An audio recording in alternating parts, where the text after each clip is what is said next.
শেষ রাতে উঠে চোখের পানি ছেড়ে দিয়ে আল্লাহর কাছে 2 রাকাত নামাজ পড়ে বলেন, আল্লাহুম্মা আনতা রাব্বি লা ইলাহা ইল্লা আনতা খালাকতানি আনা আবদুক ওয়া আনা আলা আহদিক ওয়া ওয়া'দিকা মাস্তাতা'ত আউযু বিকা মিন শাররি মা সানা'ত আবু'ু লাক বিনি'মাতিকা আলাইয়া ওয়া আবু'ু বিযানবি ফাগফিরলি ফাইন্নাহু লা ইয়াগফিরু যুনুবা ইল্লা আনতা। এটা সাইয়্যিদুল ইস্তিগফার, ইস্তিগফারের সর্দার। যে ব্যক্তি সকালে পড়বে, রাত্রের আগে যদি মারা যায় জান্নাতি, রাত্রে পড়বে সকালের আগে মারা গেলে জান্নাতি। হিসনুল মুসলিম বইয়ের মধ্যে আছে। কোন বই? হিসনুল মুসলিম। তোমরা যে ফোন সারাদিন চালাও, ভালো কিছু অ্যাপস ডাউনলোড করো। হিসনুল মুসলিম একটা অ্যাপসও আছে, ডাউনলোড করে দেখো, সব দোয়া কালামগুলো এখানে দেয়া আছে, আছে না?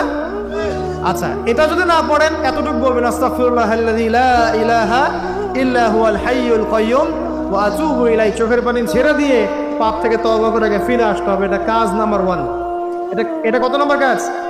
1 নম্বর কাজ। কারণ আমরা জানি না যে আমরা কে কতদিন বাঁচবো, জানি? কিন্তু মানুষের চলাফেরা দেখলে মনে হয় যে মানুষ জানে। হ্যাঁ, যুবকদেরকে বলবেন যে দিন শিখতে আসছো না কেন, বলবে যে শেষ বয়সে শিখবো ইনশাআল্লাহ।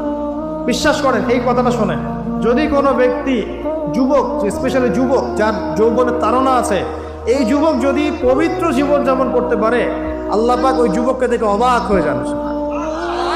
এবং কেউ যদি প্রকাশ্য গোপন জেনা থেকে বেঁচে থাকতে পারে, সাক্ষাৎ মৃত্যুর হাত থেকে আল্লাহ থেকে বাঁচাতে পারেন।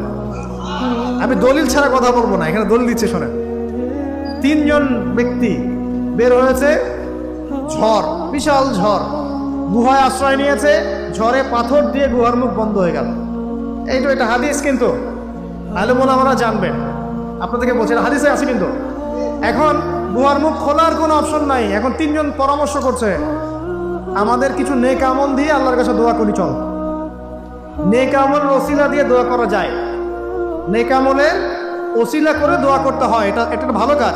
সদকা করেছেন, এই ওসিলায় দোয়া করেন যে আল্লাহ আমি সদকা করেছি, আল্লাহ এই ওসিলায় আমার রোগটা ভালো করে দাও, আমার মাকে শেফা দিয়ে দাও, ইত্যাদি ইত্যাদি। আর আমরা সদকা করলে আগে নাম লিখাই, অমুক সাহেব 5000, অমুক 1000, অমুক 200। আরে ভাই, সদকা করলাম তো আল্লাহর জন্য, মানুষকে জানানোর কি দরকার আছে? এর লৌকিকতা ত্যাগ করতে হবে না? নবী যে হাদিসে বলেছেন, দাজ্জালের ফিতনার চাইতেও আমি এই উম্মতের উপরে একটা ফিতনাকে নিয়ে ভয় করি, সেটা হলো রিয়া বা গোপন পাপ। গোপন শিরক।